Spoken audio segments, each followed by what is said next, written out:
On this episode of Gritty Bowmen, we hang out with my good friend, trained to hunt champion, bow hunting phenom, and archer extraordinaire, Phil Mendoza, aka Backcountry Bowhunting Cholo. And we hang with my trash-talking, hyper-fit CrossFit buddy, Brezen, and my friend, veritable strongman, Brian Horton. Phil Mendoza owns No Limits Archery in Denver, Colorado, and is the director and owner of Alpha Bowhunting and the Alpha Bowhunting Challenge. And Shanley and Brian help direct and operate Fit for the Hunt. On this podcast, we talk fitness and hunting. We talk about mental toughness, how to develop it, and whether you're just born with it or not. It's good stuff. It's got me striving to dig deeper and push harder when things get tough. But before we dive into this show, allow me to present a quick backcountry hunting tip from the Backcountry Bowhunting Cholo, also known as Phil Big Sexy Mendoza.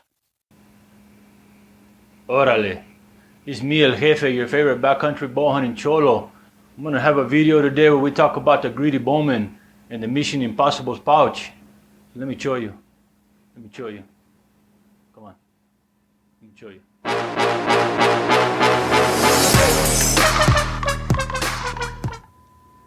Órale. You know, I watched a video the other day with my carnales, Aaron Snyder and Brian from the Gritty Bowmen. And they're showing Aaron's Mission Impossible's pouch. And Aaron's got lots of stuff in there, lots of fancy stuff, you know. I don't need that fancy stuff, you know. Aaron knows. Me and Aaron been in the backcountry before together, you know. Yeah, you know. So I just want to show my version of my Mission Impossible's pouch, because if you're in the backcountry and you know, anything can happen, any kind of stuff can happen in the backcountry, you know. So, you know, us guys, the brown guy version of Mission Impossible's pouch, some duct tape, some wire. That's it, man. That's it. You need a little more than that? Well, maybe you got headaches. Maybe you need some pre-workout or some stuff like that. Come on, man. Drink jalapeno. That's all you need. That pick you right up, bro. You cold? You need a fire starter? You don't need no fire starter. Have another jalapeno, bro. Come on. That's all you need. You get a cut. You need some sleeping pills. You need something like that. Come on, bro. Just make sure you bring a bottle of Cazadores, bro. That's all you need. That's it. Take a couple swigs of that and you'll be ready to go. You can crash right out. You need a disinfect, a cut or something, bro. Hey, same right there. This bottle right here, maybe only for 2 or 3 day hunts though. You're gonna go in the backcountry 7-10 days. Maybe you need a bigger supply. Bring a big bottle, let's say. Hey, you know, if you're gonna have a party, maybe there's 2 or 3 guys. Bring both bottles, bro. Hey, you know, it's all good. That's all I need in my Mission Impossible's pouch. I don't need no pills. I don't need no Band-Aids, no Leuko tape. I don't need none of that stuff, bro. It's all right here. That's all I need. I hope you enjoyed this video. We're going to bring you more videos from the Backcountry Bowhunter Cholo. You know, but until then, I'm going to be watching you, Brian and Aaron Snyder. Órale.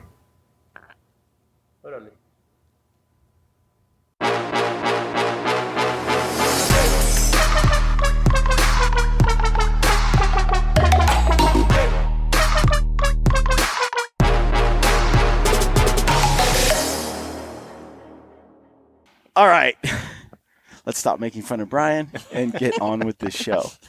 All right, folks, welcome to the Gritty Bowmen podcast. We're at No Limits Archery in Denver, Colorado, and I am joined by Brian Horton and Shanley Brezen from Fit for the Hunt, two good friends of mine since I moved to Colorado, and Phil Mendoza, the legend.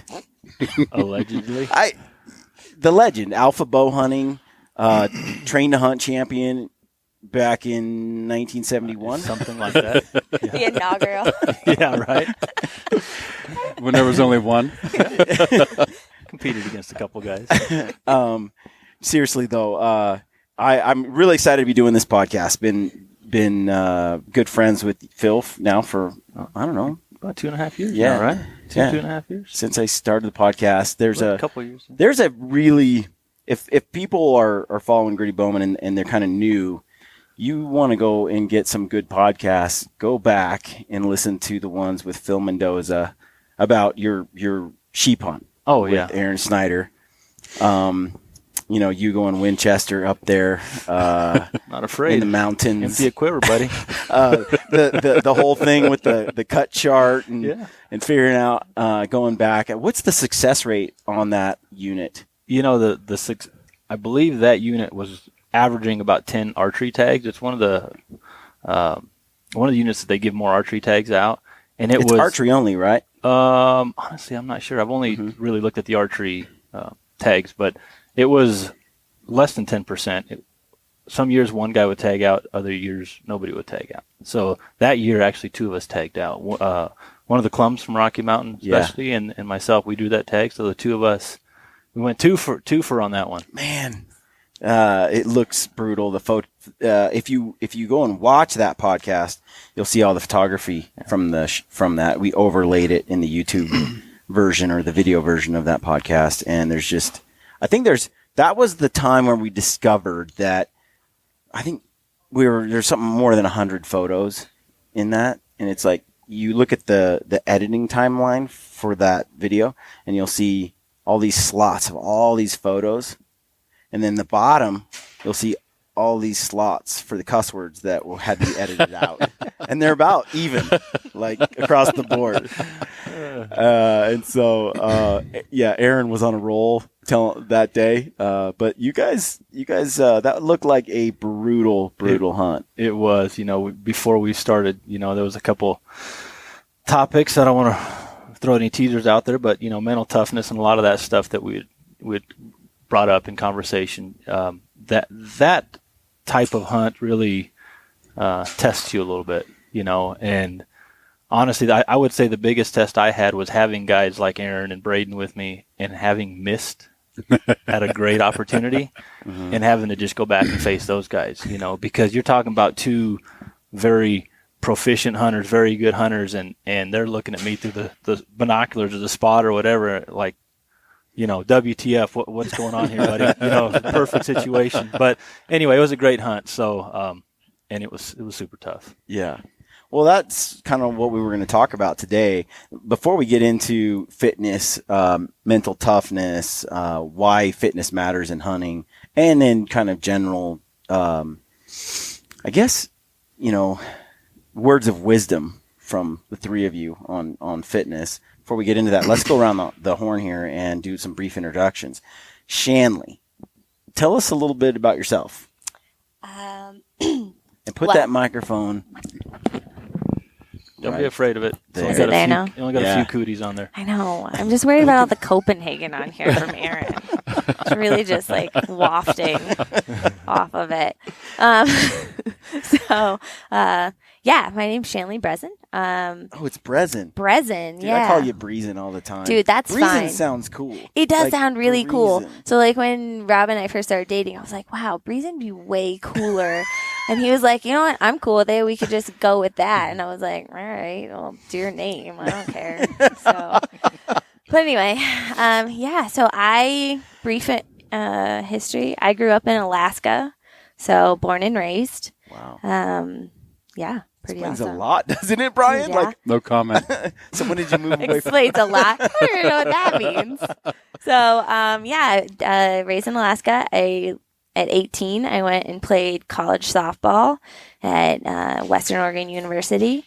Got a scholarship to do that, so that was pretty cool. Awesome. And then moved out to New York City, worked for the NYPD in my day job, The police. the police, like I like to say. Really, I'm in forensics, so now I'm an agent with the Colorado Bureau of Investigation. So I'm the women's fitness director for Fit for the Hunt. We do a lot of training. I'll let Brian get into all of that. But yeah, I'm really into working out and beating people and at beating competitions. people at things. I like winning. All I'm really people. competitive. All people. Right. Erin's like, I don't know if I'm going to invite Shanley because then I got to hear her trash talk and then I have to actually beat her. She doesn't discriminate. I right? do like Men to or talk. women. I do like to talk crap too. That's fun for me. I like it too. I talk crap even though I lose, so I don't really. I'm all down with That's it. where all I the fun know. is, right? That's right. You're Yeah. just building other people's ego. Yeah, right? It's fun. You got to keep it light and fun. Yes. Fitness has to be fun. I Yes. think a lot of people they hate working out because it's boring. I like to make it fun. Yeah. I want to be competitive. I want to talk crap, and then I want to beat you so I can reaffirm the fact that I deserve to be able to talk that crap. And then when you don't, Yeah. it's not a good day, but you handle it. Yeah, no, I'm cool with losing. That just means I have things to work on. Yeah. Areas of focus. Losing teaches you stuff too. So anyway, that's me in a nutshell. Alaska, college sports, super into working out, very competitive. And you have a baby. Oh, I do. Kid. Yeah. Yeah. How old? He's 2. So I have a 2-year-old son. That keeps you busy. Yeah. He's a bowl of fun. We're potty training right now. So there's a lot of, do you have to pee now? How about now? Do you want to go now? What about now? Now? I've been there. Yeah. Yeah. It's a lot of fun. It's a bowl full of fun right now. No pun intended. Yeah. All right, Phil. A lot of our audience Hey, knows who you you want are. me to follow up after that? I know. Seriously? You could just talk about your train to hunt victory. No, I'm going to keep it real simple. No Limits Archery. This is my second home, right? Yep. Since 2009, and Alpha Bowhunting Challenge director since last year. Mm-hmm. This is our second year, and I'm just happy to be here, Brian. Me too. All right, Brian. Well, thanks for the prep time there, Phil. I appreciate it. My name is Brian Horton, and I'm actually originally from outside of Pittsburgh, Pennsylvania, right near Seven Springs, where you were, last week or A couple weeks ago, at the Total Archery Challenge. My family still lives there. I wasn't able to make it back for that, but I went to college at Carnegie Mellon University in Pittsburgh. I was a captain of the football team, athletics, just like Shanley. This is actually my 4th time living in Colorado. Really? Can't seem to be able to plant roots, but I'm not going anywhere now after this. Yeah. After this time, it's either been Colorado or Texas for the most part. But I'm the operations director at Fit for the Hunt and one of the co-founders. Mm-hmm. The other 2 founders are Shanley's husband, Rob Brezen, and Orion Tolchin, who's the founder, who had the original idea for the concept of Fit for the Hunt. And we turned 1-year-old in January. Our website was live April, so from a website perspective, we're a little over a year old, pretty young, and we're doing pretty well. I mean, the message is getting out there because of people like Phil and people like yourself and Erin and Shanley's prowess on the podium. So I'm the man behind the scenes trying to move all the pieces. Yeah. And Shanley and Rob and Orion are the people out in front making it all happen for us. So on that note, I'm curious, Phil. Let's start with you. Where did the concept of the Alpha Bowhunting Challenge come from? Well, and what is it exactly? So I guess where did it come from? Actually, Aaron, myself, and Braden up sheep hunting a couple years back. Look at that loop back. Right? To the first start. We were up on Epic. that mountain. What a and segue. having so much time to glass and talk and train to hunt was a topic back then. Yep. That we were talking about, and we just all had our own individual ideas as to what would be a great event. Mm-hmm. And Braden had some great ideas, Aaron had some great ideas, and obviously I had what were the better ideas, I thought. And then I just had the I don't know, screw loose or two to just make everything, see how it worked out. But the Alpha Bowhunting Challenge is it's an event that, the first part of it, I guess, is 2-part event. You've got your 3D portion, which is the qualifying rounds. And, you can put a bow tie on a 3D event any way you want. It's a 3D event. We do marked yardage. We do bow hunter shot scenarios and some shooter choice scenarios to where I just want to make people think, as opposed to turning their brain off, going and chattering with their buddies and flinging arrows. I present a couple scenarios in that morning round to where strategy comes involved a little bit. Yeah. So we shoot our qualifying round, and then I flight you within your division. And that 3D course is basically a qualifying round to determine where you're going to be bracketed. It's like a March Madness, NCAA. Yeah, essentially that's you get seeded based off where you shoot in the morning. And in part 2, whether it's a 2-day event on a weekend or a 1-day event, we just go through single elimination bracket. I put you first against last, second against second to last, and you run through. On our head-to-head course, I would say it's similar to what you might see in some forms of pistol rifle competitions, where you've got 2 shooters on as close as we can say a mirror image course to each other. Yep. And we're shooting at clay pigeon targets as bullseyes. You've got 5 shots on each side, and you've got a mild physical element in between each shot. Yep. And all that's for is to just raise the heart rate a little bit more. Obviously, when you're competing head-to-head against somebody, in my opinion, that's and with people watching, it's one of the more pressure-intense situations for archery that you can develop. You're under a microscope there where, when you go head-to-head, everyone's on you at that moment. I think it mimics the adrenaline of a hunt too. Really well. Yeah. It's different than a race where there's 50 guys that all start at the line at the same time, and you can blend into that crowd, and it's not as much pressure. Yeah, no, this way, and it's something that with Fit for the Hunt here and partnering with that and other events like Train to Hunt that some of us have done and participated in the past. It's just, I want to say a lot of these type of events are newer, right? I feel they complement each other. I feel that they can be beneficial in their own way, getting you ready for hunting. Yeah. And especially shooting with an elevated heart rate, that's a game changer. Yeah. It's completely different. And it seems like if your heart rate isn't elevated because you ran up a hill or whatever, it's usually elevated because of the adrenaline. Either way, the heart rate is up. Right. And so often, I think when you're off shooting a bow at the range or at home, you're not ever practicing with those nerves or that shortness of breath, and it's a different ball game. Yeah, no, it is, and it's something that, again, what I see with a lot of people, we have a lot of new shooters that come into the shop, right, purchasing their first bow or just trying to get better, and you start to see the evolution and the growth of a new shooter into kind of, I don't want to say intermediate, but as they progress in their journey as archers or bow hunters. And one thing that most people don't think about is, I got in this situation and I was right there and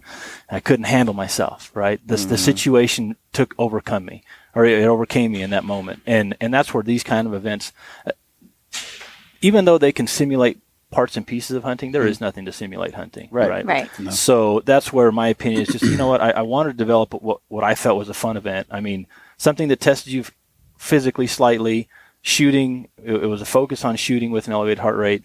It was fun to watch. Each round takes around 3 minutes, 3.5 minutes. So it flows very quickly, and the action, there's always a lot of action. We've got music playing. It's literally a party. It's a lot of fun to watch too. It is. Yeah. So it's very spectator friendly. And any level of physical ability can really do it. At our first event, we had a young lady that she didn't want to tell me, Carolyn. She was 8 months pregnant, right?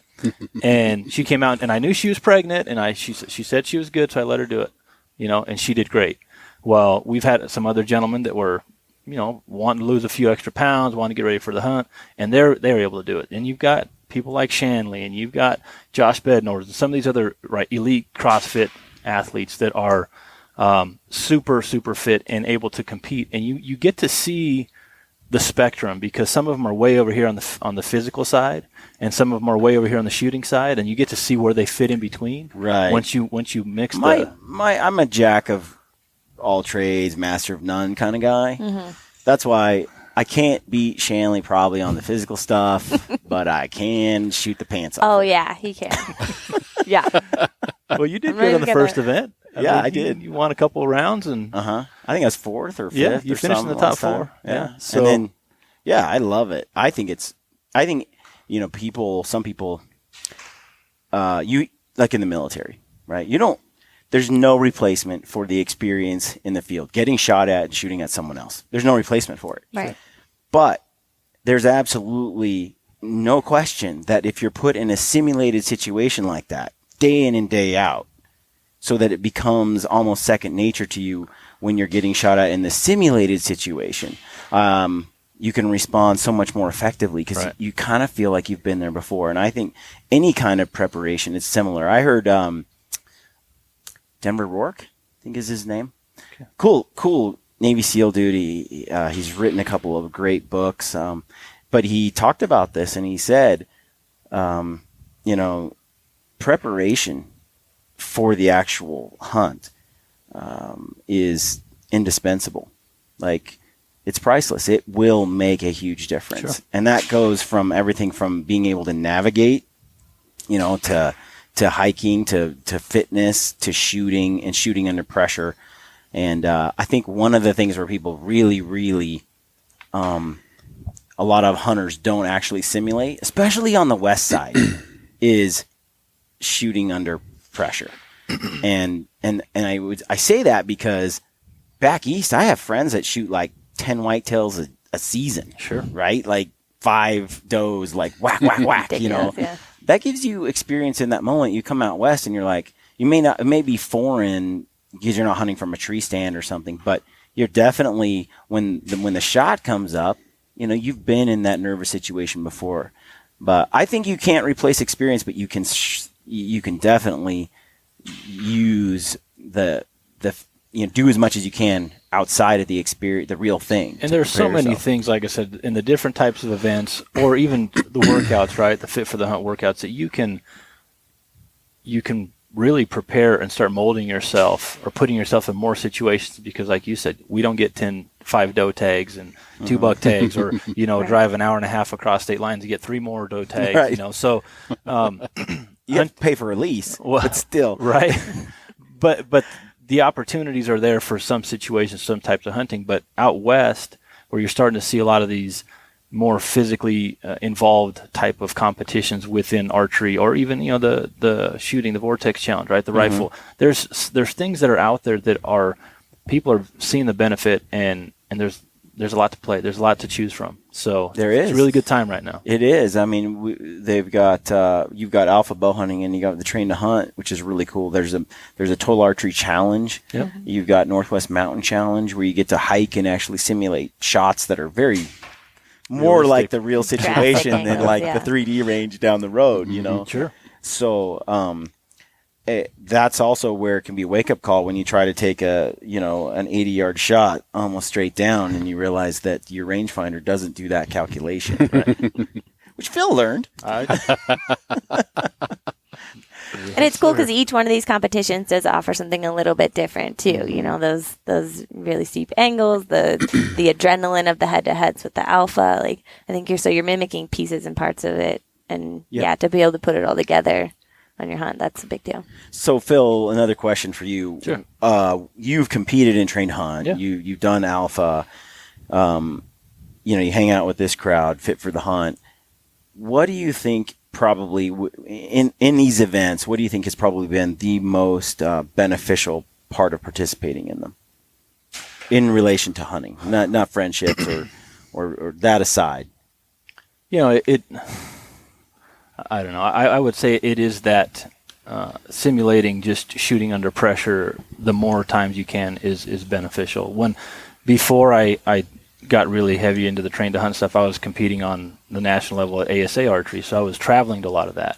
I was fortunate to make one shoot off in the semi-pro division, where you're sitting there with, I think it was 3 other guys at the time, but you've got 150, 200 people sitting behind you watching the targets, and you walk up to the line judging your targets before you're going to make your shots. You got a few minutes, and I'm looking up, and I've got some of the best 3D shooters in the world standing next to you, And granted, I wasn't shooting against them yet, but being there on that platform was definitely a higher level of nerves, and handling that well, and moving into other types of events. I think just getting out of your comfort zone and trying different things, and seeing, like Shanley said, seeing where you need to work. That's what's has been most beneficial to me, because it's just, you don't know what you don't know until you're shown what you don't know in many cases. Mm-hmm.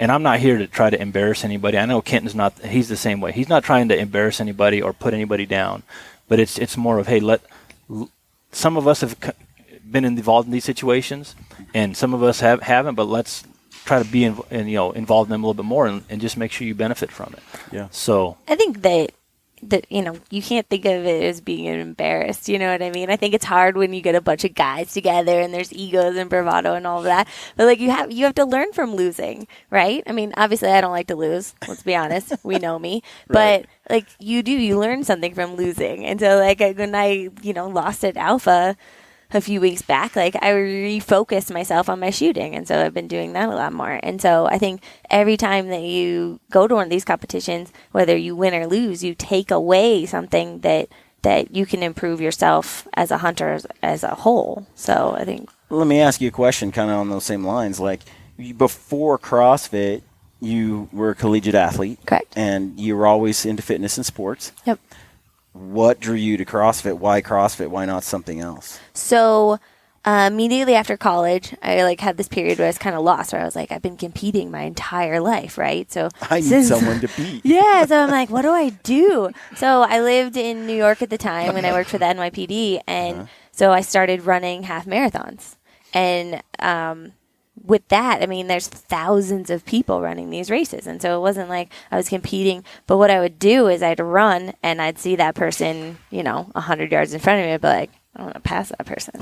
I don't know who they are. Right. I don't know what their fitness level is, but they're mine. And then I'd pass the next one and the next one. And so I got really good at running different distances. And stuff. You're like Aaron Snyder that way, where it's that person may not know they're in a competition with you, but they are. But it's not even that. It's like, and you're competing against yourself, because sometimes you're in a situation where there's no one to compete against, right? Yeah. So sometimes when you're in those situations, I think it's, it takes a special kind of person to be like, I'm going to push to this next level because I want to know if I can do it, not because I'm trying to beat another person. Maybe you're already out in front, right. But you're not settling for that, right? Yeah. Because there's always going to be somebody who's running a different race faster than you. So, right, somebody's warming up with your 1 rep max or your PR. So that's always the case. So like for me, even if I'm out in front already, I'm trying to beat whatever the pace is that I set previous to that, or et cetera. So I did that, and then my brother-in-law is actually the one that was like, you need to try CrossFit because you're like super competitive and like I think you'd really like it. So then when I moved to Colorado, I did. I started CrossFit, and it just kind of fuels that, where it's, there's always something you can be better at. You start out being terrible at everything. And so it was the same thing, like when I started doing these archery competitions and stuff, I was like, oh man. So I had to get better at shooting, and so it's always good to like challenge yourself in different ways. Well, especially when you do an event like Alpha Bowhunting, you learn really quick, like where your weaknesses are. Right. I mean, they kind of just flash at you, and the same thing in CrossFit, right? Yeah. You might win this. You might be the first one finished on a certain workout, and you're like, I crushed you and you and you and you and everyone here. And the next day you come and you're last. Right.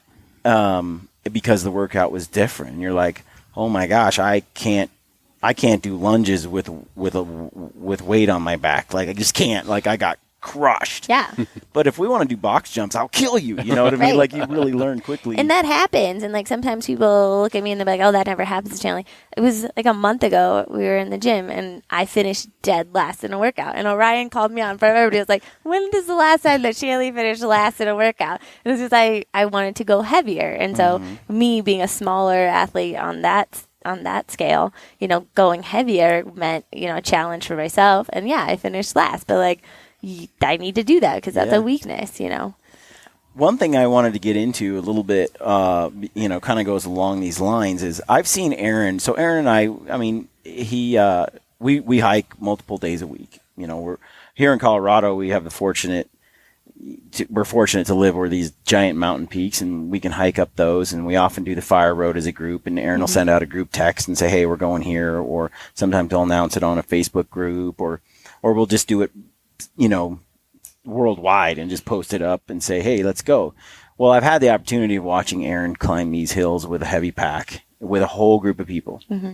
And Aaron's drive to be the first one to the top is it's intense. Yeah. Right? Like there's and there just are, like alpha male intense. distance. Right. Like don't even like he's even mentioned on a podcast before that someone told me that he was like, yeah, she only just stays like right behind me because she knows that if she goes faster, then I'm just gonna go faster. And she's like, I don't want to do that, so I just I like float right behind him. So I'm like, you're the alpha male. I'm not gonna mess with that. I'm just gonna let you have that. And I'm going to stick right here. And then try to sneak past him. And then sneak past you at the end. May or may not work. Yeah. But I mean, with that, I've seen Aaron, and you too. Basically, Phil, you're the same way. I've seen you do things that perhaps you're not exactly in the best shape for, or that if we were to do like some sort of fitness metrics, like you shouldn't beat this guy or this guy. Right. But yet you beat these other people to the top. Yeah. Aaron does it often. And it has less to do with Aaron's, I think, his physical ability, although that's substantial. And it has far more to do with his psyche. Right. That mental game. The pain cave. Right. His willingness to suffer. Yeah. Like he likes pain a little bit. Mm-hmm. And you two are sick like that too. Yeah. So how does someone get like that? Because I would agree. I would say some of the best athletes in the world are the ones that are willing to go into that pain cave, that have the mental toughness to ignore that and keep persevering. Right. We talked about this a little bit before, where you're born with it or it's something you can create. I've always been like that to some degree. Even my mom says that. I've always been like that. Where I think that my drive to just be better, to do better, or whatever is stronger, and so I'm willing to endure more. It's the same thing in the CrossFit gym or hiking on the mountain. I'm not necessarily the best at double unders or the strongest at power cleans or whatever we're doing. You don't exactly have a long stride. When I we're don't. hiking. Yeah. So I'm more of a. I'm 5'1" for those of you listening. So I'm giant. So yeah, we're hiking with all these big guys that are 6 foot tall, and so they're making fun of me because I'm having to jog when they're just striding out. So I'll walk a little bit, jog a little bit just to keep up with them. And they're like, how are you jogging right now? I'm like, well, I have to keep up. Your legs are like 2 feet longer than mine. It's funny. I'm the same way. Like if I want to keep up with Aaron and get close, be one of the first people to the top, I have to use your strategy. Yeah. Which is I have to jog every couple of minutes to catch up, and then they just walk a little faster and longer. Well, that works when we're on the fire road, but when we're on the tower trail, that doesn't work. You can't really jog most of the tower trail, right? The tower trail is like straight up rock climbing. But that I usually do pretty well on if it's steep enough and the packs are heavy enough. Heavy enough, yeah. It's like one-legged squats, and it's like it becomes less of a. I guess it just suits my body type a little better. Mm. The fire road sucks. It's the worst. It's the worst of all the hikes. See, I like the fire road. And then, how there's one part in the middle of the fire road, if you guys have never done it, where it's like even steeper. But by the tree. So like my little legs, like it's way less painful if I just run up it, but it's halfway through. So everybody else is like, what is she doing? Yeah. And I'm like, whoops, see you at the top. No, the fire road is the worst for me. I'm much better. If we go to Red Rocks, I can win like that. Yeah. Because it's more interval. You run to the top and then you rest on the way down, and the downhill's always been easy for me. So I like downhill. Downhill's good. I like to compete on downhill. I love downhill, especially when we have like a 40, 50 pound pack on. Yes. You know how much easier it is to go downhill at your guys' weight? It just carries how exciting it is? Like you could go down at any moment. So you're like, but still, like I could eat it. That's at right. any moment. And so I heard someone say the other day, as long as when you're going downhill, your legs are going faster than you can fall, you can't fall. No, yeah, it's a good plan. Sense, right? It's a good plan. So, but tell me, mental toughness. How does someone develop it? I don't know. Or do they? Yeah, I don't know. That's it. I've been thinking about that since you said that beforehand, and I don't know. I mean, developing it, you can definitely develop it. You can hone it. But you can't take away from the people who are just born with it. Like that, that's something like, I don't know how, some people are just like the hustle. Like you can't teach hustle a lot of the time, right? Like you can teach mental toughness, but you can't teach hustle a lot of the time.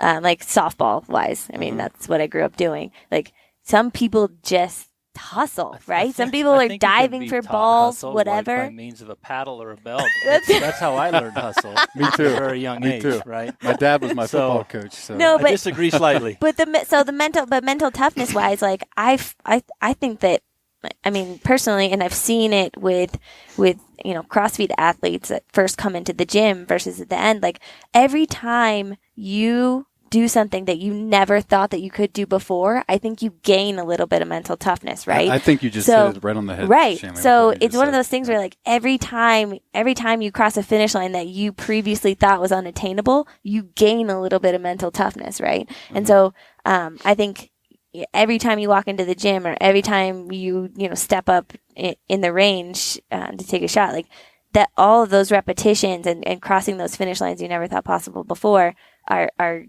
building on that mental toughness. Now, whatever your baseline was, I think that some people just start at a different baseline, but I think that you build it by having successes, right?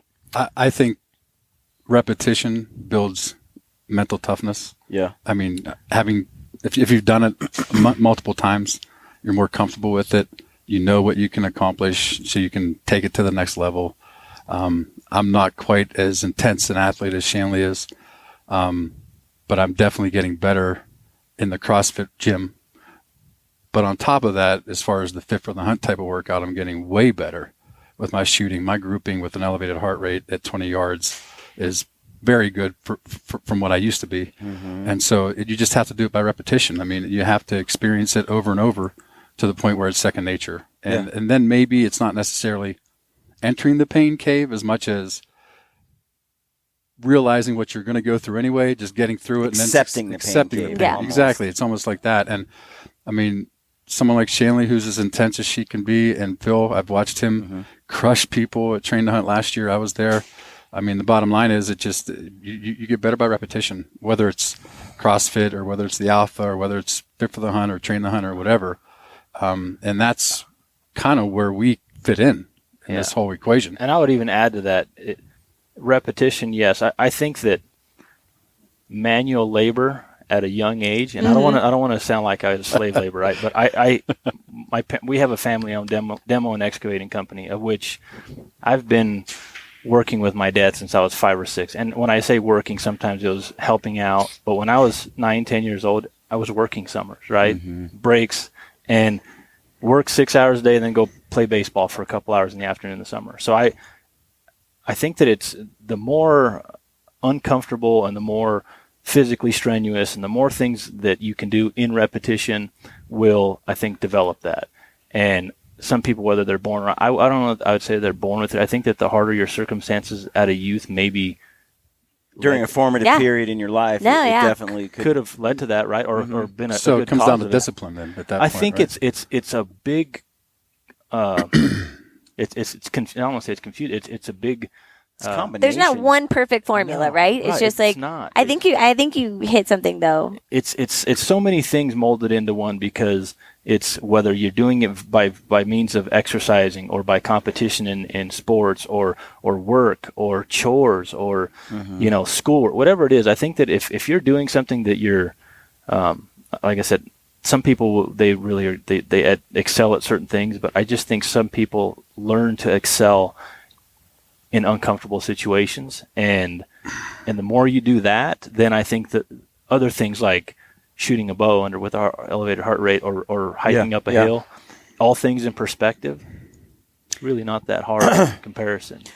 I think you're right. I think we've all seen it where a guy is maybe archery hunting, right? And he doesn't shoot that well. He's been hunting maybe elk for 8 years, and he's missed every year. And then in that 9th year, he finally hits an elk.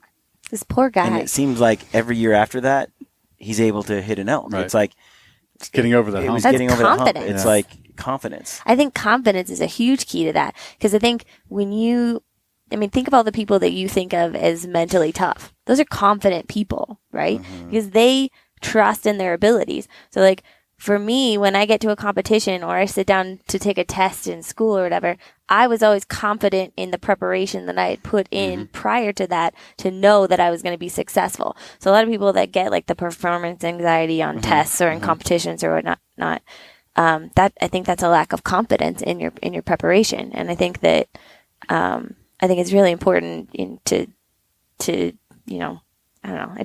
I think that confident people. Well, it's a lack of preparation. Yeah. It says it all. So, what about developing? Because a lot of this has to do with discipline. So, what happens when someone doesn't want to? They just don't want to be uncomfortable. They don't want to, you know, feel the pain. Then they're going to stay on the same plane. They're not going to get better. Expect average. Yeah. Right. I mean, and that's something that. That's a mic drop right there. Well, it really is. And these things attach. No, it's something that, you know, a lot of people say, "Man, you're so busy all the time." It's like we're all busy in our own way, right? Yeah. But if you choose to keep that mindset, well, then you're going to be bogged down by excuses. But if you can work past that and, you know, push past that, then there's another level that all of us have. You know, speaking of mental toughness and hiking up a hill and turning off your brain for a second, because when you're pushing up top of that hill and you're trying to catch an Aaron Snyder or a Shanley up the hill, right? And sometimes you start seeing spots as you get up there because you're pushing yourself to that limit, right? The people that are used to flirting with that line, that fine line of when your body's going to shut down or you're redlining, I think the more you do that and the more times you do that and the better you get at understanding those limitations, then you're able to sustain that. It's interesting you say that because when I first moved to Colorado in the first few months and we were hiking, there were times where I would slow down because I was starting to black out. Like it just didn't have the oxygen. Like it wasn't there. Where did all that hair go? Yeah, and I'm like, and I start to panic, right? You get adrenaline dump and you're like, I went too far. I'm going to fall down, you know? And now, and then later on, I just didn't want to get beat so badly. So I just was like, I'll just go. And if I fall, I fall. Like if I go down, I'll just go down because I'm not going to stop. Yeah. And now my wife was saying this the other day. She's like, I start to panic because I can't breathe. And I'm like, oh, that happens to me on every hike. Like I'm constantly like I panic and then I'm just like, ignore it. You haven't fallen. You haven't passed out yet, right? And that's and confidence from knowing that you can operate at very low oxygen. Right. And eventually, I'm like, at some point, it levels off and the air comes back. It just takes a little bit, but during that moment, it's horribly uncomfortable. But it doesn't hurt as bad when you fall uphill because it's lower distance to the ground. Or less Thankfully, distance, on the downhill, I don't have a problem with that. But plenty of oxygen. But there's a lot of people that they start pushing those limitations and they get very uncomfortable and they dial it back, right? As opposed to, I haven't passed out yet, and you keep going, and then like you said, you're starting to realize, I can sustain here, and whether it's for 5 minutes or 10 minutes or 2 minutes, you don't know until you start flirting with that a lot. It's like a small victory each time, and it's kind of and every time you win that challenge with yourself, you know you've been there. You know you can maybe go another step further. Well, and that's the thing too. Is you're like, now I know I can operate at this level. What else can I do? And then that's why when the people who are mentally tough are like, hey, I'm gonna see if I can go to this next level of uncomfort because I've already been here. Yeah, and I know I can handle this. Let me see what else I can do. I think people can develop mental toughness. That it's absolutely a skill. You see it when people are forced to do things they didn't think they could, like a Nazi concentration camp or something, right? And they come out of that going, I did things I never thought were humanly possible for me, and I had no choice. And they develop some character and some knowledge about themselves that they didn't know before. And you hear that all the time. I interviewed Cameron Haynes a while back, and he was talking about running the Boston Marathon, and he starts running with Lance Armstrong, and Lance is cruising along, and he's like, I'm just going to try to stay with Lance, kind of the Shanley mental game here. I'm just going to try to run them for a few miles, and then I'll I'm going to try to catch up. And then after a while, he's like, I'm just going to run with him. And then right about the time he thought, okay, I'm dying, there's no way I can do this, he's like, dude, how are you doing? And Lance was like, this effing sucks. I'm dying. And he's like, what? Lance is dying? If Lance is dying, then it's okay. Then I'm dying. And I'm dying, then I guess okay. And so then he decided he's going to stick with him for more miles. And when I was running in Boston, as you mentioned, and I was running with Lance, and Lance is obviously an awesome runner, just probably the most famous endurance athlete our country's ever produced. So he's running. He's in marathon shape. He had a goal of running the 240s, which is fast, and I'm running behind him. And I was running, and we both did the same test at the VO2 max, the lactic acid threshold. Yep. And I knew he was in the Olympics. He got a medal in the Olympics, and I'm running, and I'm behind him, and I'm dying. And it's just like, it has never hurt so bad. And I'm looking at his calves, and I'm like going, God, he's probably just, why can't I be an Olympic athlete? I was thinking that as I was running because I wanted to quit so bad. But here was Lance Armstrong, and I'm in the race, and I'm running behind him. And I'm like, you know what? I don't care what happens. I'm gonna catch up, back up to him, and I'm gonna stay with him until either I collapse and die, or whatever. I don't know what. yeah, So I did. I just dug. I was just like, it felt like I was sprinting in the middle of a marathon. We were at the halfway point, and I got up there, and I was running with him, and I was freaking dying. I mean, I was redlining for sure. What I thought was my limit, and we're getting up there, and I'm like, I said, "How you doing?" And he's like, "I'm effing dying," and I was like, "Shit, he's dying too."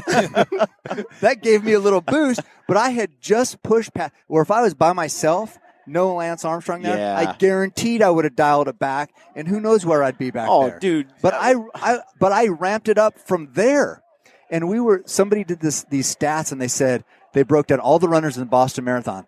They said 2 runners out of, I don't know, 25, 30,000 runners, and to get into Boston, you got to qualify, so they're all good runners. Yep. They said 2 runners ran, they call it a negative split in Boston, where you run the second half faster than the first half, and the second half has the hills. The 2 runners were me and Lance.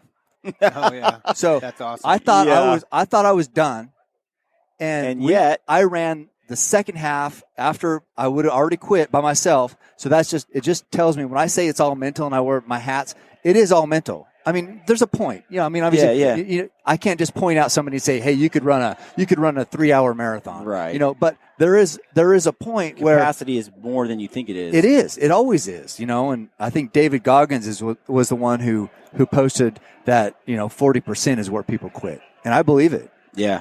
because I've been there. Yeah. And then they finished together, and he's like, he thought at that halfway point, I think he said something like that it wasn't physically possible for him to maintain that pace for the whole rest of the distance. And then he did. Mm-hmm. And he's like, at that point, he realized that we're capable of so much more than we think we are. Mm-hmm. Yeah. But it can sound cliche, but that slogan, it's all mental. Yeah. There's a lot of truth to that. Yep. I think that the way people can develop mental toughness is, starting small. Mm-hmm. Wim Hof, who I love, the Iceman, the dude that does like all the breathing and Yeah. gets in the water and freezes to death. He has that thing where he's like, get comfortable with being uncomfortable. Yeah. Other things where he's like, happiness is actually in discomfort and not in comfort. Yeah. Those challenges. And my brother did the whole Wim Hof thing for like 6 months, Mm-hmm. where he started with cold water and he'd get in for 3 or 4 minutes, and then it was 5 minutes, and then it was like 20 minutes, and then like a half hour, and he'd be neck deep in like ice cold water every day. And the first month or so, I remember him being like, every day getting in that cold water was hell.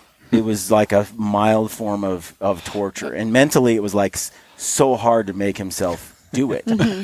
And then he'd do it. And this is a guy that doesn't have a lot of discipline. Yeah. Like, I love my brother, but discipline was not his strength. He's like, I don't want to go to the gym, but I'll sit in this ice bath for a few minutes every day. Right. It's the same, right? Right. And it was funny because he started out with it, and then a few more minutes longer, a little longer, and then longer and longer. And then pretty soon from that, he grew so much discipline and mental toughness that he did not have before. Mm-hmm.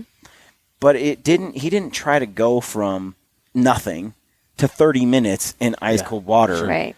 He went from, 4 minutes in lukewarm water, to, and he slowly made it a little by little. And I think sometimes when people fail, if they're not maybe inherently mentally tough or they're not driven, highly motivated on their own, sometimes if they're trying to develop that character, I think they fail because they try to jump too far too fast. I also think another reason they fail is a lack of desire. Like you were saying, there's a lot of people that just don't want to suffer.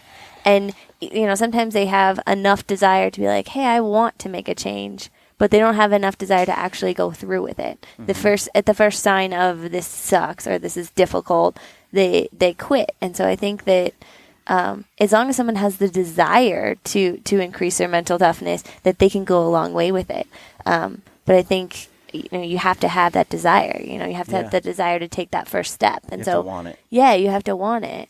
But yeah, no, I think baby steps is key for people. You can't you can't walk in. So Shanley, what do you tell yourself? What are some things you tell yourself to keep pushing yourself harder when you're in that moment where you don't want to go any further? Because there's things I tell myself like someday I might beat Aaron Snyder up to the top of the mountain. Yeah. And if I don't pay the price now, I won't. Or, I'll get. I just there's certain individuals that I don't ever want to beat me to the top of the mountain again, ever. Like those days are last year, not this year, and not going forward. Like I have a certain, things where I get competitive, and there are people I just don't want to. I want to outcompete. So I think that you saying like I don't want that person to beat me is a negative self-talk, right? I only do positive self-talk. I think that's a huge thing. Your internal voice says a lot about how successful you're going to be. And so when I'm in a workout or when I'm, hiking up the mountain, my internal self-talk is all positive. So it's, I completed that round of that CrossFit workout in 3 minutes. My next round, it's a 3-round workout. My next round, I'm going to do it in under 3:10 because I want to pull off a little bit. Mm-hmm. Then I can, hit the next round and do sub 3. Make my last round my fastest round. So I have positive self-talk like that. So it's not necessarily like I really can't let that person beat me, like I don't want to be last, that kind of thing. It's more like how much faster can I go? You can do this. You've done 5 unbroken of this before, you can do 6 this time. So like to me, it's always, it's really important to stay positive because I think as soon as you get into that negative headspace, that's when you start to let the self-doubt come in. I can tell you for someone like myself, I'm more geared towards challenging myself from a strength perspective. So I kind of take the same approach as Shanley. Where I'm not competing against someone else. I'm competing against what I did before in the past, and whether or not it was hard or easy, and how I feel that day and in that moment. I mean, you and I have lifted together. We've moved some pretty heavy weight. Yeah. I would say, like for me, the same is true when I am in a CrossFit gym. Like the ego is checked at the door. Sure. Yeah. It's not about beating someone else. It's about just mental. Sometimes it's good to hang with somebody though, not necessarily. But I would say on the mountain when I'm hiking, it's a race. Tell me it's not. Yeah. I mean, there is a different, I tend to, the ego is there. See, I have a different perspective there. Yeah. As big as I am, I'm proud of the fact that I can stay the same pace with 10 pounds or 80 pounds. Yeah, right. It's hysterical. Like he will literally move the exact same pace no matter if he has no weight or 100 pounds on his back. It's incredible. Somebody's got to be the Clydesdale, right? Yeah. And we've talked about that. Like I definitely excel. The heavier the weight, the closer I'll be to the first guy. Exactly, because they're slower. Yeah. And I'm just same I'm arduous pace. I just did it last night. Aaron called me this morning, so last night I hiked to the top of the fire road with my wife, and I carried 75 pounds in the pack and hiked to the top. And I was going almost the same pace as I do when I'm carrying 30 pounds.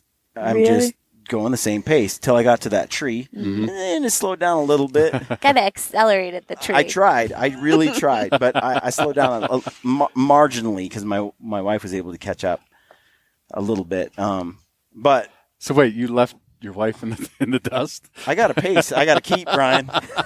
She didn't have a pack. How'd that go? And how'd that go? And we hit that tree and that hill, and she's like, and I just kept going. And then when I got over, I'm like, well, 75 pounds is adding up. Yeah. And then she caught up. But Aaron called me today, and he's like, well, I did the hike last night with 60 pounds like we talked about. I did not like that. And but again, like you, Brian, I tend to be the heavier the weight. I kind of go the same pace, whether I've got a light load or a heavier load up to a point. I did it today with 35 pounds with my dog at like 5:15 in the morning. Yeah, you don't have a snowball's chance in hell of getting to the top with 35 pounds. No, not at but all. as soon as people put 100 pounds on, you might be right there at the start. It's possible. And that's where I feel like I have an edge too. That's why I like. Yeah, I do not have an edge with 100 pounds. That's like 80% of my body weight. They're like, Shelly, let's do 100 pounds. I'm like, let's not. It's not quite half my body weight. So. I like that race. Let's do it tomorrow. Right, exactly. Oh yeah, how about we do 80% of your body weight? You want to carry that? Oh, that would suck. I think that would cause injury. Yeah. We've really. But back to our discussion, like, Brian, you've developed some mental toughness. You were talking about it, beforehand, like doing Fit for the Hunt. Mm-hmm. Just the repetition, man. I mean, it's a lot like what Shanley said. In that situation, for some reason, when I'm uncomfortable and I have a bow in my hand and I have a target in front of me, for some reason, I'm just able to focus. It's only because of the repetition. I mean, I'm one of those guys that floats when they hold their bow. And so it's just timing at that point, regardless if you're breathing heavy or not. But for some reason, I'm able to just kind of, for the 5 or 6 seconds it takes, just put it all out and just be kind of serene, I did Alpha 2 weeks ago, and if it weren't for a malfunctioning release, I probably would have done much better. But even with malfunctioning equipment, I still hit several clays during the head-to-head, so I was pleased with that. I was pleased with how I shot in the 3D shoot, but really, it's just repetition. I can't express that enough. Yeah. And, those who come to our gym and work out with us and do a Fit for the Hunt workout, it's movements that emulate the hunting experience. So it's not doing barbells, it's not doing squats with a bar, it's more functional related movements. So when we get to a competition like the Alpha or like Train to Hunt, or we get into the field, we have prepared ourselves mentally and physically for that experience. Yeah. But we get people that come in for our workouts all the time and they're shocked that their groupings are all over the place. And I'm like, shit, that sucks. Right. And I'm like, well, have you ever, shot under duress like this? And they're like, well, no, well, clearly I need to. I'm like, well, yeah. Because if you've never shot like that, you really need to see where you're at. And you got to build up that confidence to know that you can get your groupings back together. And perfect example of that, Bob, I forget Bob's last Bobby. name. Bobby came in third. Bobby Mead. And Ryan Dunville last 2 weekends ago, they both did very well. Yep. And Ryan's running through the course. Thank God for those Fit for the Hunt workouts. I'd be shit if I didn't do those. I mean, it's like, dude, can we make that a promo? I mean, because he was actually in the middle of the event screaming that at the top of his lungs. So he's been in our classes and he's done very well. He's gotten much better at the shot with the elevated heart rate and the uncomfortable mental state. I want to ask you about that before we do Fit for the Hunt. I want to ask Phil.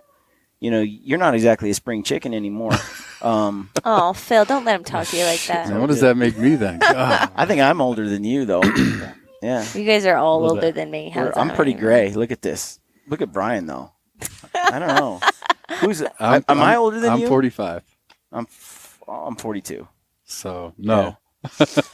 You're pretty fit, dude. 45. I try. Killing it. Try. My question is, Phil, what is you're shooting well. You're among the top guys that make it to the top of the mountain when we do these hikes. You've proven yourself in different competitions, both fitness and archery.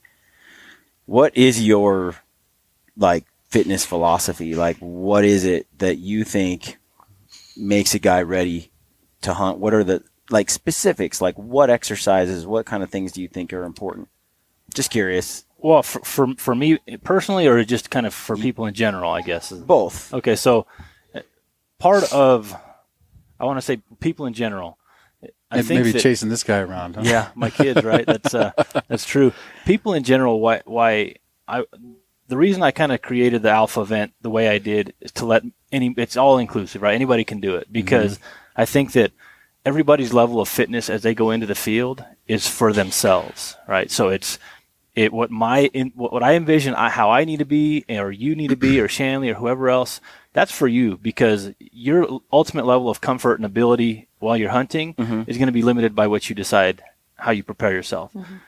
I see guys that are slightly just a tad overweight and get it done every year. Yeah, absolutely. And I see guys that are super fit and don't get it done sometimes, So I think that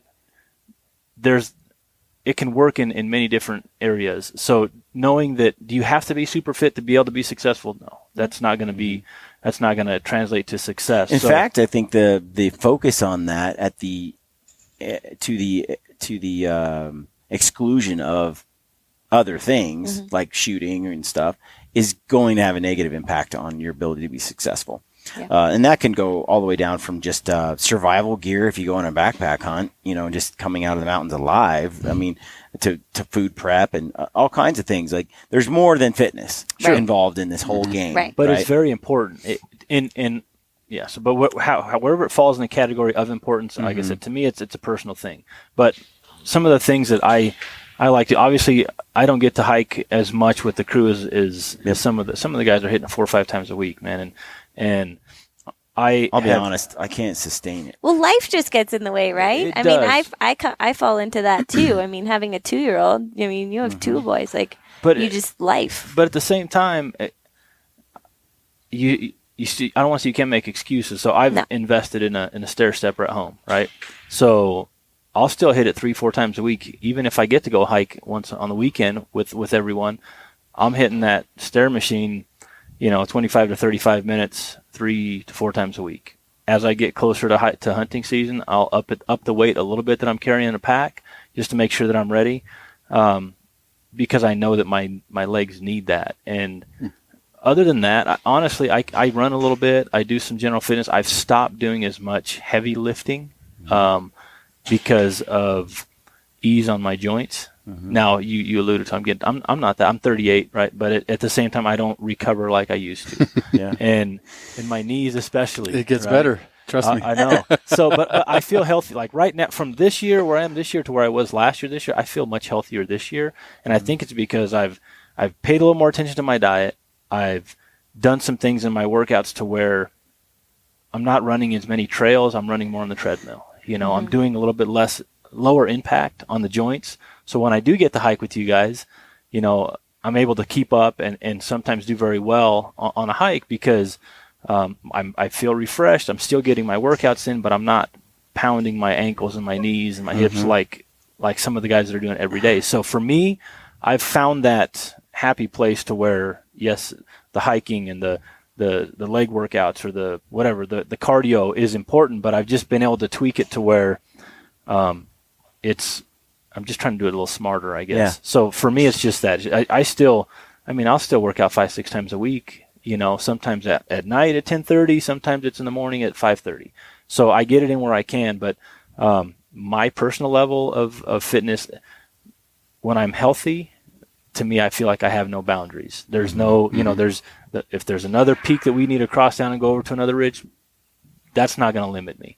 So because I feel I'm comfortable there. Like I said, last year I had a wrist injury and then my knees were bothering me a little bit. So where that lack of confidence, I think, carried into the field last year with me a little bit, because I knew I wasn't shooting as good as I am sometimes, and my knees were catching a little bit to where I didn't feel as comfortable. So I feel good right now. I feel healthy. And I think that doing things right, building the confidence and staying on a routine and planning it out and mapping it out and seeing, I write down a lot of stuff. I'm workouts, shooting routines, and I'll go back to those logs sometimes 6 months or a year ago that I did. I'm like, oh, I didn't realize I was doing that a year ago, and I really excelled when I did that.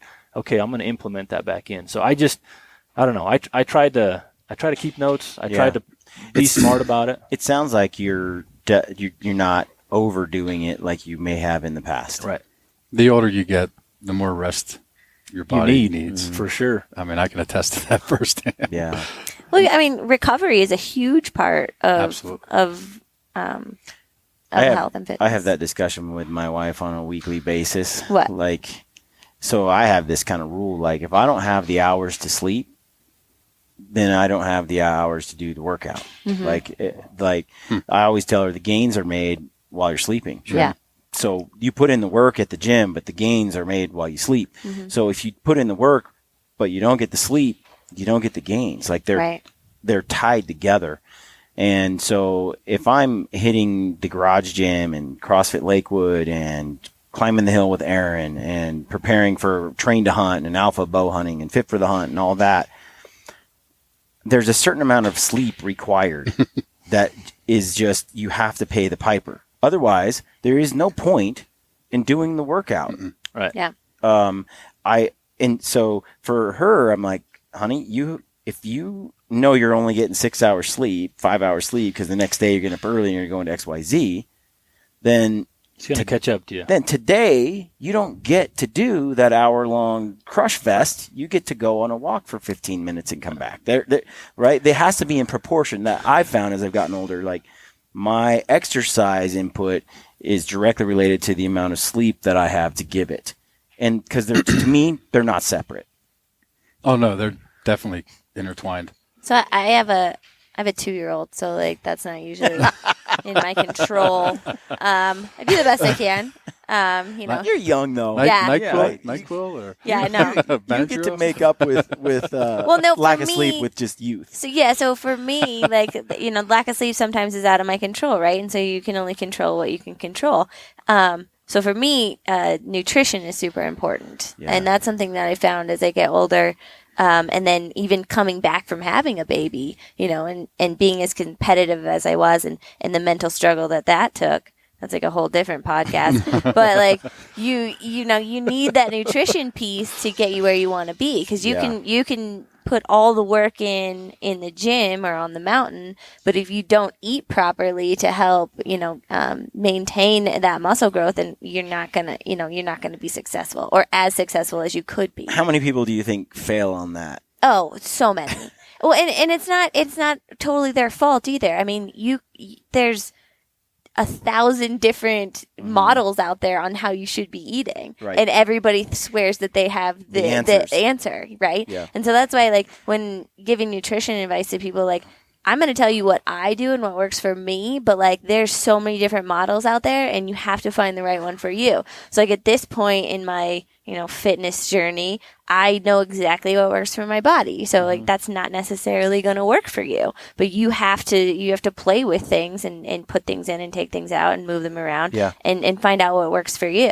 So, I heard Rob Wolf on a podcast a while ago, maybe with Joe Rogan, but he was saying 10 years ago, he knew everything. And 10 years later, after writing the Paleo Solution and so on, and he's like, I realized that the more I know, the more I don't know. Which is true for, I think, a lot of us. And what he would have given as advice 10 years ago in terms of diet and stuff, he's like, I don't give anymore because it is different for each individual. The things that your gut bacteria, your body, your genetics, all that plays a role. And so what you consume and what makes you thrive may not be the same thing that Brian needs or has.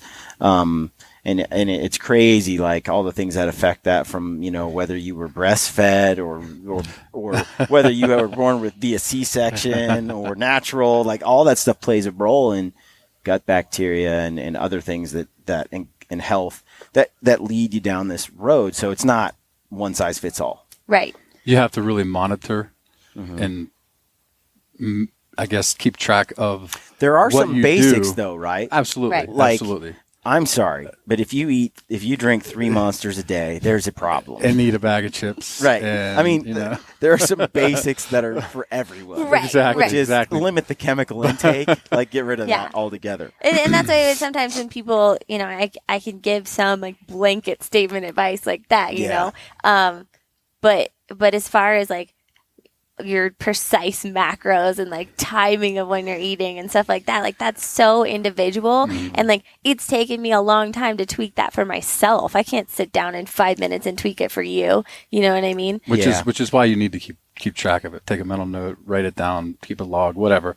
It may be a little bit more time consuming, but if you're really interested in figuring out how your body performs optimally, that's really the only way to do it. Yeah. And keep track. Okay, wow, I crushed it today. What did I eat yesterday? How come I did that? What did I intake that my body used as energy to get me up that hill? And how much sleep did I have? And for me, what did I do 2 days before that to give myself the energy I needed to do it tomorrow? I mean, it's a lot of that.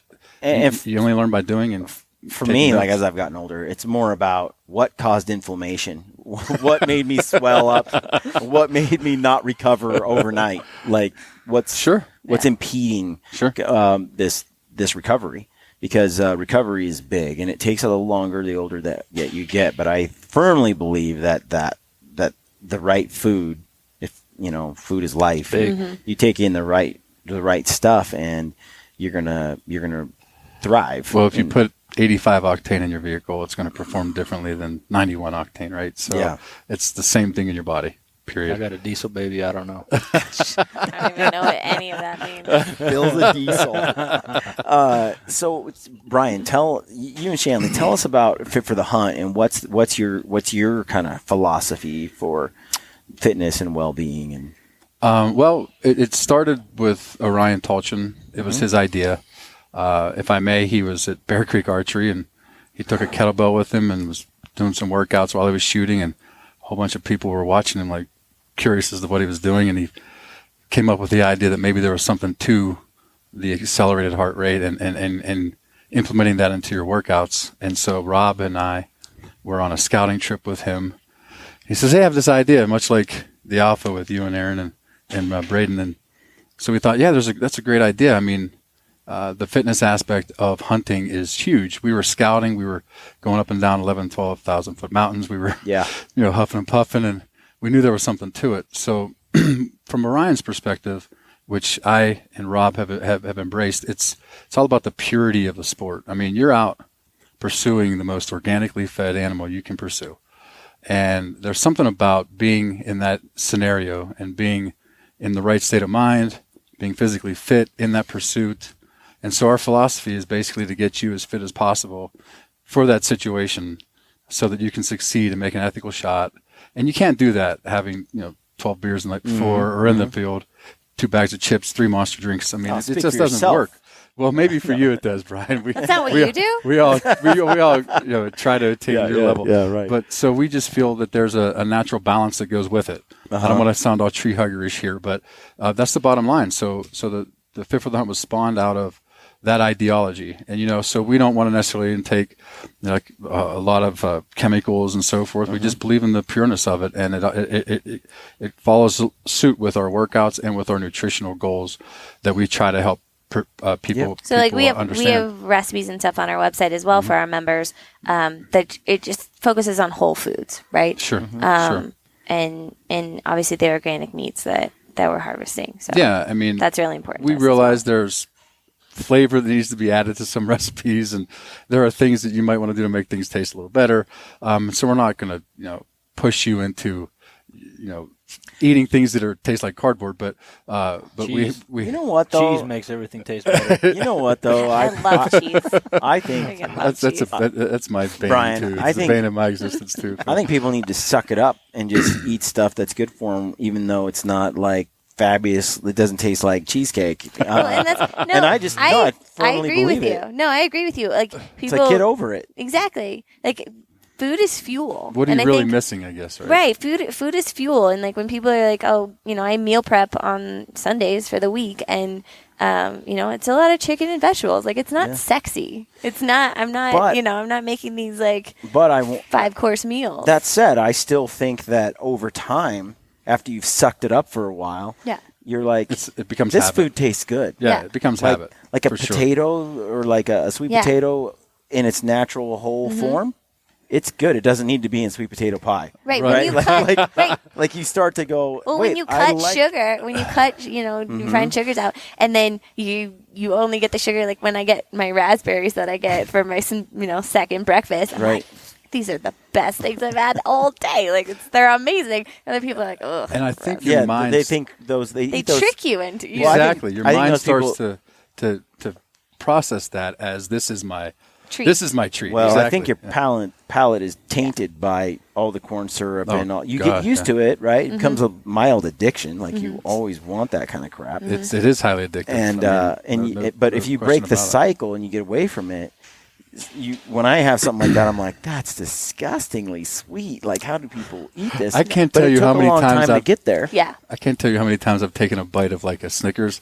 I'll chew it and I'm like, what the heck am I doing? I'll spit it out. I mean, I know that might be Yeah. borderline psychosis there or something that it needs to be. No, man, I'm the same way. Like I've gotten to a point where when I eat foods that aren't healthy or that used to previously be alluring or taste good to me, they just don't anymore. And You know one thing I the- used to love, like before I got really like pre-college and stuff, like fettuccine Alfredo. Like I was like, oh, it's now best. now I'm like just the smell of it gags me. 'Cause I'm like, that is so bad.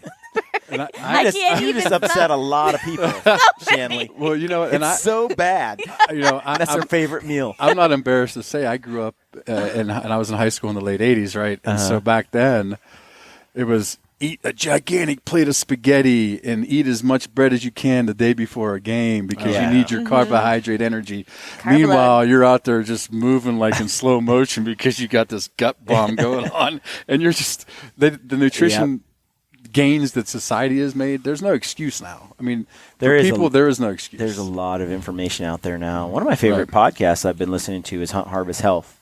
We just did a podcast That with was a Ryan good one. Lambert. I listened to that. Hillary. Yeah. It was a very good And, podcast. Yeah. Sourcing your own food, making a garden, or getting organic vegetables, getting your food from the wild. I mean, we really are spoiled here, especially in the United States, where we can go and do so much of that on our own. We have the land to grow it, we have the finances to buy it, and so there really isn't a good excuse for eating crap anymore. No. It's been most people's budget and ability to change, and I think once you start eating that way, my mom would always say that does not taste as good as healthy feels. And then a lot of people, I think, they hear about how, we got to completely cut out sugar, we got to completely do all of this, and it's that little bit at a time, like you're talking about with your brother. Like, you can't go, 0 to 60. Like, you have to take baby steps or else you're going to set yourself up to fail. I mean, even now, I'm still more 80-20, right? I'm not going to be, that 80% of the time, I'm eating chicken, vegetables, eggs, very, boring, unsexy foods, but 80% of the time, and then I'm allowing myself to have more exciting things 20% of the time, and I think that that's a recipe for success that works for me, and it works for my body. I think a lot of people, they try and just go straight to 100, and they burn out. You can't. You have to build up to that. You know what I mean? It is a lifestyle change, but you have to create a habit over time. You can't. Yeah. To echo Shanley's sentiments, it's not easy at first, baby steps, but you'll get there. You just got to want to get there. It's kind of like being married. You got to want to be married if you're going to be married, right? Before anything else. I mean, so changing gears a little bit. Let's say somebody is listening to this. They live in, let's say, Alaska, like Shanley, and they want to get in better shape. How might they do that? Well, is this time for shameless plug here? Plug away. My suggestion would be to, if you're new to it, to consult with somebody who knows what they're doing before you jump in, especially if you're not in very good shape to start. You want to gauge your level of fitness, because the last thing you want to do is injure yourself early on, which is just going to crush your desires anyway, and you're going to feel like, oh, my shoulders always hurt, I can't do this anyway. So if you're out of shape, extremely out of shape, or you're not sure of how well you are defined or tuned, I would have a professional help you, whether it be like one of our trainers, Fit for the Hunt, or whether it be just a physical therapist or a nutritionist or something.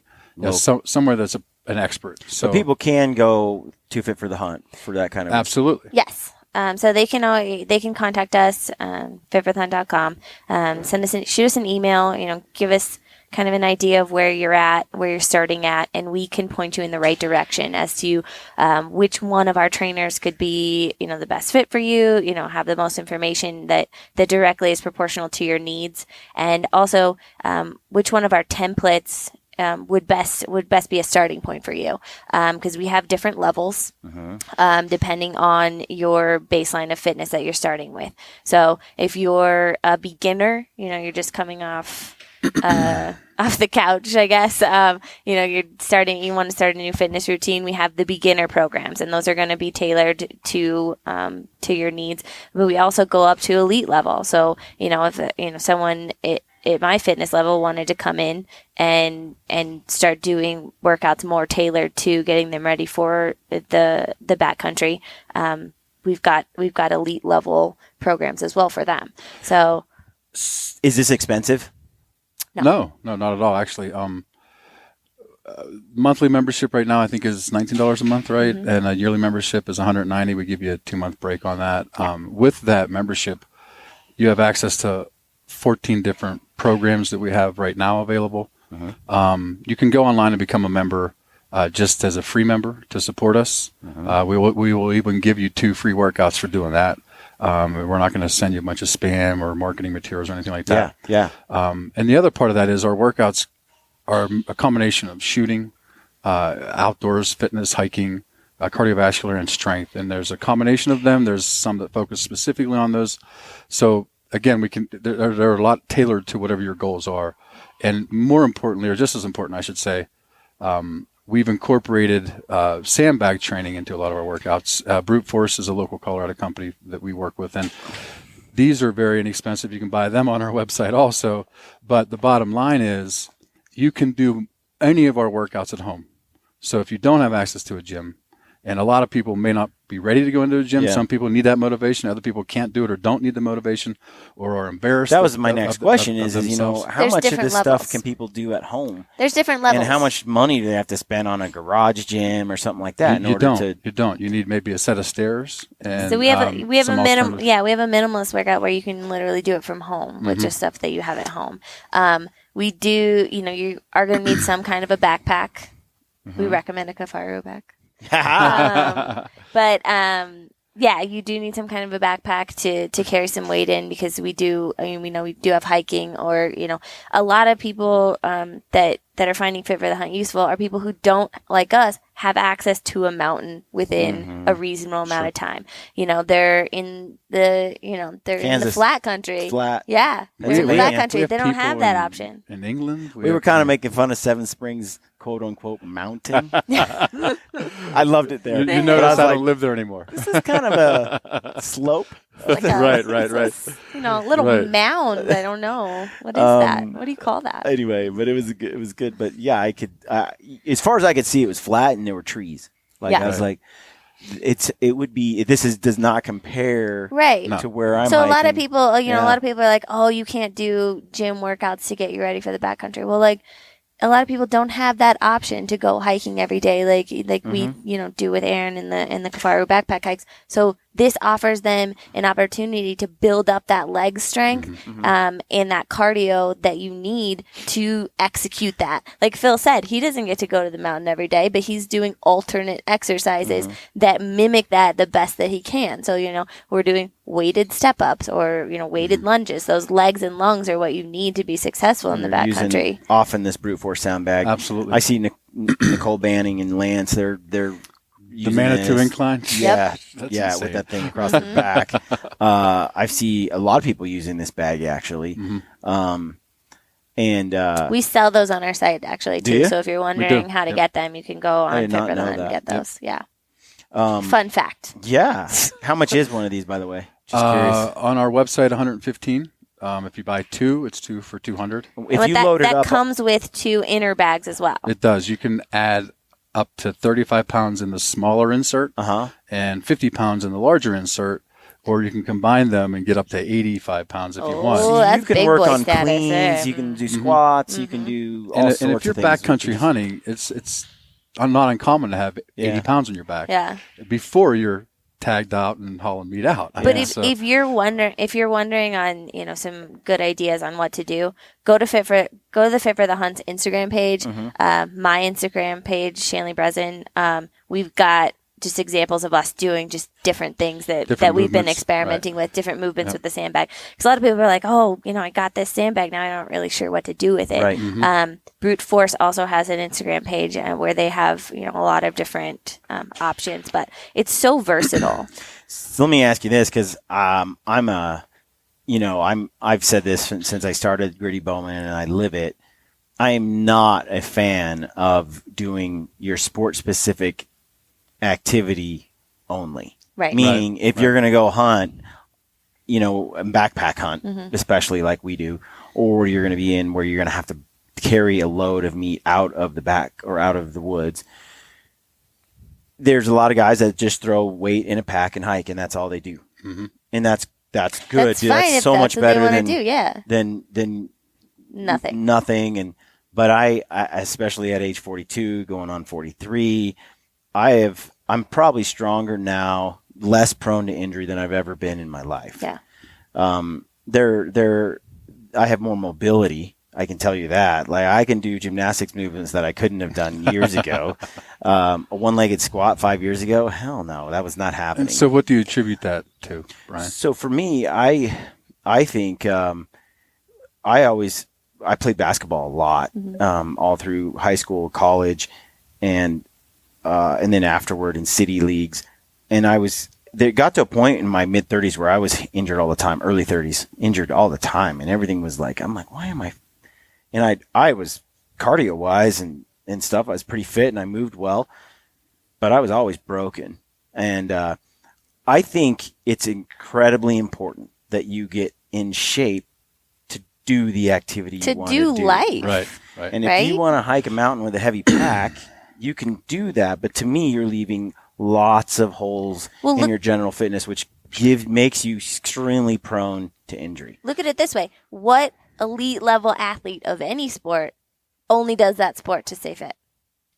None at this day and age. In 2017, that's not a thing. No. They're all cross-training. Right. They're all doing accessory work because you have to. You have to build up your baseline level of fitness, period. I think you have to have that bone density. Connective tissue needs to be strong. Your muscular skeletal system has to be intact, and mobility. As you get older, I see these guys that are moving their heads like this. What do you need? And I'm like, can't you turn your neck? It's like, or I mean, there's lots of things where I see they're at the limit of their range of motion, and they're often getting hurt. And so to add to that, a lot of the workouts that we offer that type of training. So you're shooting one day, you're hiking another, you're doing cardio, or you're doing brute force bag workouts, or a combination thereof, all of those types of things in one workout, because we believe in the the functional movements that you need to mimic what's going to happen out in the wilderness as best you can, and so it's not just packing up a hill.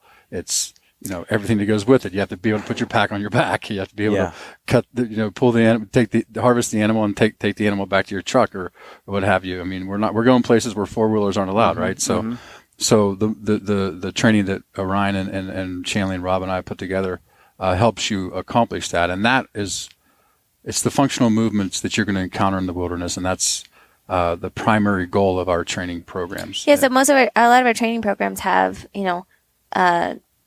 or 4 days in the gym, 2 or 3 days with a pack on your back. Yep. And a range day. Because I think, too, a lot of times we don't mention the fact that just target shooting is important, too. Like, you can't just shoot with an elevated heart rate all the time. And I think that's a trap I fall into all the time because I like doing shooting workouts. Right. They're fun for me. So that, going to the range sometimes, I'm like, oh, okay, well, I'm not going to sweat then. I'm going to go anyway, I guess. So I think that's something that we don't mention, too, is it's not that every time I'm shooting my bow, it's with an elevated heart rate. Like, you have to hone your skills. It's hard to take a 100-yard shot with an elevated heart rate. Yeah, right? Which I've been doing a lot, Phil. And I'm grouping like this big, like pie plate. There's a lot of people that can't group like that without an elevated heart rate. No kidding. So to kind of change gears just a little bit, I mean, Phil's event, we've been fortunate to partner with him. Mm-hmm. We provide a little bit of a different spectrum during the event. If you sign up for the Alpha, you have the shooting, the 3D shooting, target shooting, you have the head-to-head competition, and then you have the Fit for the Hunt throwdown, all wrapped in 1 or 2 days worth of fun. And so you have your shooting ability tested, you have your fitness ability tested, and then something in between.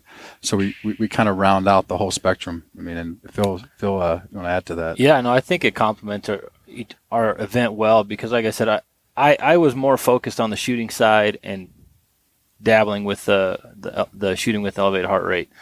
I think that working with the Fit for the Hunt team has been, it's really, like I said, it's given us a well-rounded event, and not everybody participates in that. A lot of people are just watching it like, I want to do that. Yeah, it's funny. Right, but they're kind of sizing it up a little bit. As they watch more and more people do it throughout the day, because you can just kind of walk over and do it. And you can go head-to-head with your buddy. But you start to, it's infectious because you watch someone else do it and you're like, I could do this. I could do that. What I find I wonder interesting, how I could, or you think. You pick up strategies along the way, You do. I don't care how well I do. I just have to beat Brian Carr. Right, I think I heard that. I don't know how many times. So many people. You were the benchmark. You set the tone. Which, let's be honest, I did not dominate that event. I didn't do too bad. Actually, I did. Actually, there weren't very many people. No. Are we talking masters or just Masters. everybody? I think everybody, actually. Actually, the Masters, the 2 guys that beat me in Masters were CrossFit beat everybody games else, too. Yeah. One dude came up to me at that and said, dude, I saw you do that, and I just thought, I'm going to do better than him. There was more than one, Brian. Hang on. You may have not been there to experience it, but I was. And just about everybody wanted to beat you. Because you're a celebrity. Yeah.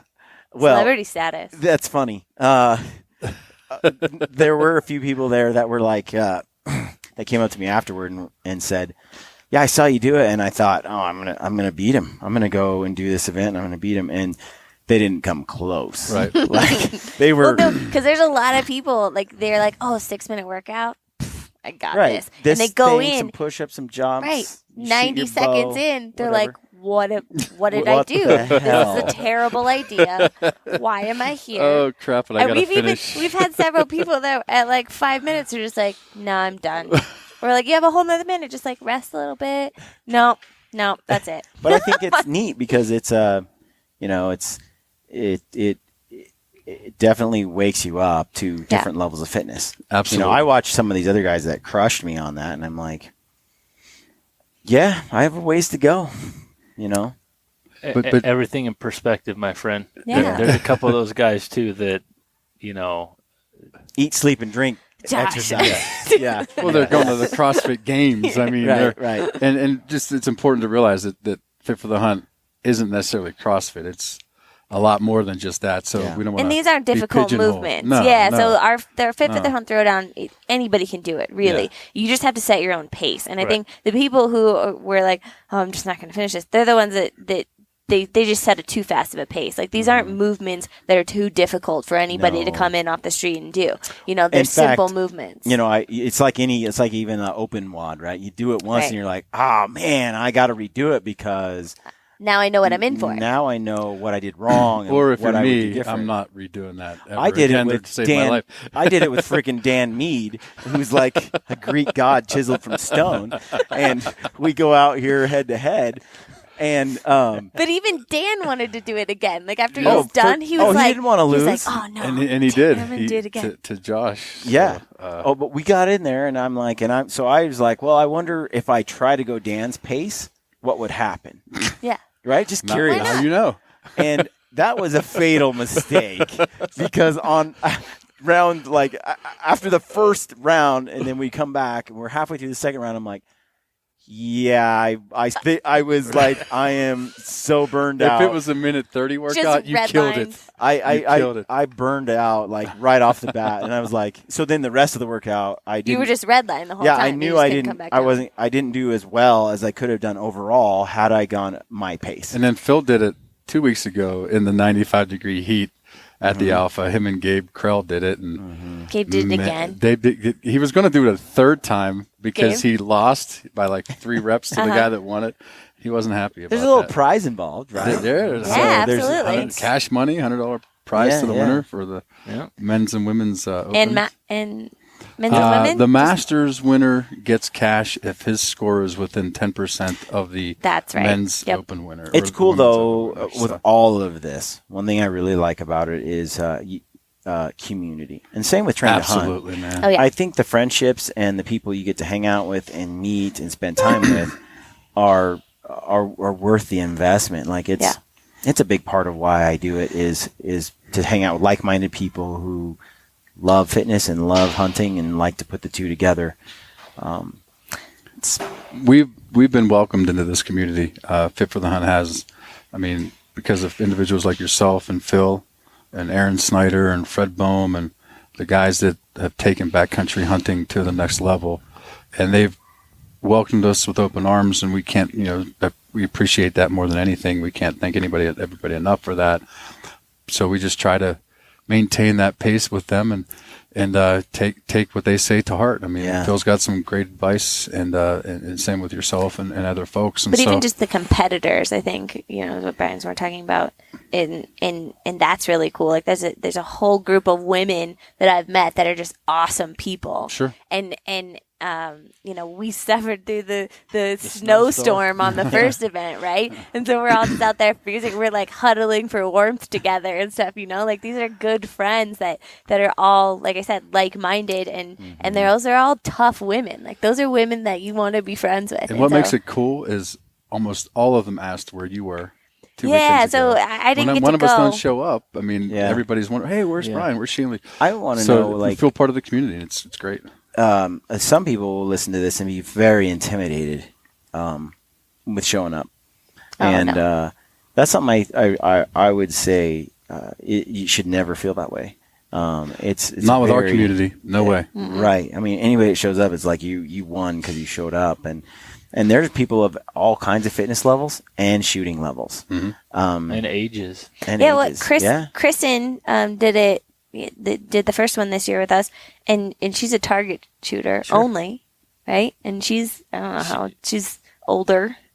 She was questioning herself before even registration. I said, trust me, you'll have a great time. And after she was done, she was like, I'm really glad I did this. Yeah. So. And then Caroline, 8 months pregnant. All right.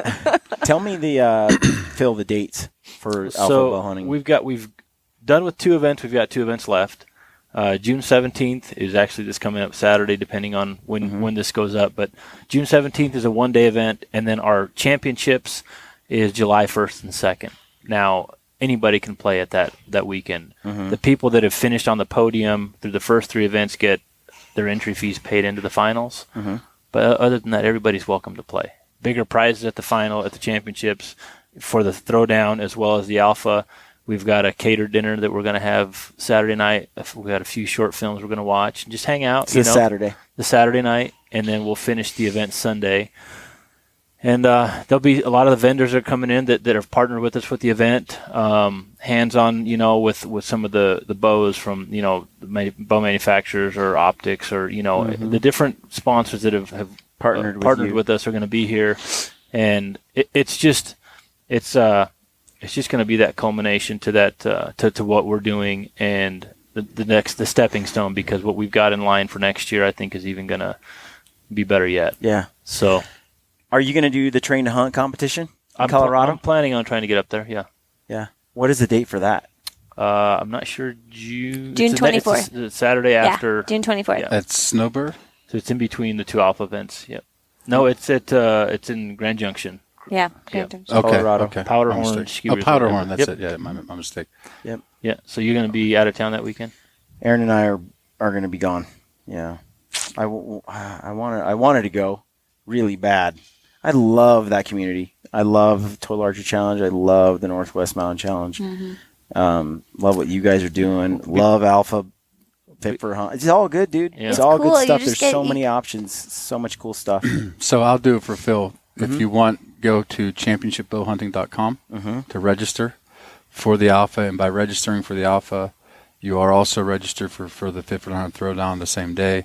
And the winners of the Throwdown also get free entry. They're getting free entry as well. So we've pre-qualified and paid for entry to quite a few people for the finals. So looking forward to that. But that's awesome. Yeah. So it would be great if you would check us out at fitforthehunt.com. That's fit4thehunt.com. When you do that, you'll see a lot of different things on our website, a blog that we regularly keep posted, a workout of the day, regularly keep up to date, recipes, but then also you can become a free member or you can become a paying member if you choose. And the bottom line is you'll be supporting this community by becoming a member, whatever that means to you. And if they do, all as a member, they'll get some one-on-one coaching and support. Absolutely. If they're a paying member, then they can join our in the gym or in the field workouts. We hold them every 2 to 3 weekends in the summer with a lot of the challenges and the Those competitions. are for local. If you're local or if you're in town. Eventually, we're planning on expanding. When hopefully we can get to that point someday. Yeah.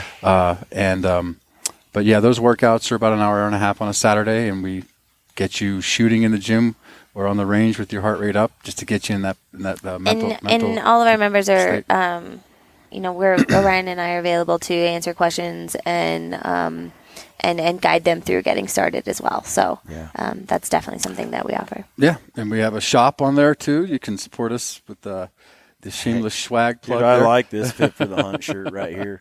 Makes me look jacked. See, I've got the squat because nobody raps about little butts tank on today. So I feel like that's something really important to add. Yes, too. That's a good one right there. All right, guys. Well, thanks for hanging out with me and telling folks about what you're all up to and sharing your thoughts on fitness and mental toughness. Thanks for having us. Yeah, good absolutely. stuff. Thank you very much. It's so awesome to have friends in high places like you, Brian. We weren't sure we were worthy, Brian. She's just going to talk crap till she dies. She might talk crap after she dies, Brian. You're going to start answering your phone again, or we just got to keep calling your secretary? Yeah, true. Like, next time we do this, it's going to have to go through my people. And then Send a text.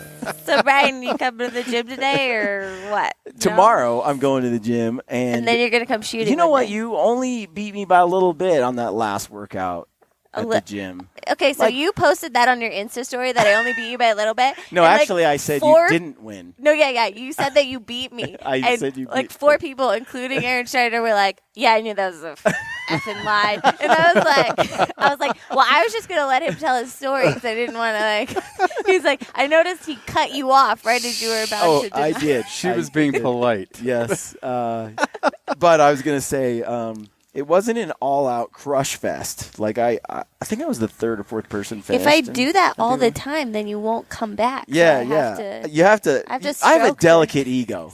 You need to take care of it with kid gloves. You have to just be humble and accept. Yeah, just accept and not let it bother you. The goal is to win some of those. Yeah. And then and then never stop Well, talking about you're it. always going to be able to Kinda like squat when you more beat, than me. when you so- beat your older brother the one time, Yeah. you never shut up about it, right? I got the squat thing. Yeah, you're always going to squat more than me, so you have that in your I back got a few pocket. things. You might catch up to me one day. Too. We just need a workout that's all about squats. Yes. See, that's what happens if you go to the CrossFit gym. There's always a workout where it favors all your strengths. Mm-hmm.